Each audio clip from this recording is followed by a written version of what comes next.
The lord. వారికి భయపడకుము, నిన్ను విడిపించుటకు నేను నీకు తోడై ఉన్నాను. ఇదే యెహోవా వాక్కు. ఇర్మియా గ్రంథము 1వ అధ్యాయం 8వ వచనటువంటి మాట ఇది.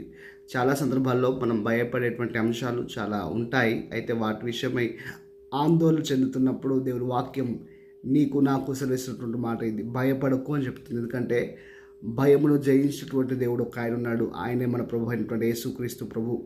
మరణాన్ని జయించినటువంటి మృత్యుంజయుడు. నీకు నాకు తెలిసినటువంటి మాట ఏంటంటే, దేని విషయం అయితే భయపడుతున్నావో దాంట్లోంచి ఆయన నేను బయటకు తీసుకురావడానికి సంసిద్ధంగా ఉన్నాడు. అయితే నీవు ఆయన విశ్వసించినప్పుడు మాత్రమే. నమ్మువానికి సమస్తము సాధ్యమును వాక్యం సెలవిస్తుంది. కాబట్టి నీవు ఆయన నమ్మినప్పుడు, నీ పరిస్థితిని ఆయన చేతికి అప్పచెప్పినప్పుడు, ఆయన ఆ సమస్యలోంచి, ఆ ఇబ్బందులోంచి నేను బయటకు తీసుకురావడం మాత్రమే కాదు, నీకు గొప్ప జయంనిచ్చి నేను జనుల ఎదుట ఘనపరుస్తాడన్నటువంటి విషయాన్ని మనం రాదు. బైబిల్లో చాలామంది భక్తులు ఆయన చేతికి తమ సమస్య ఇచ్చి జయం పొందారు. కాబట్టి నీవు కూడా అలా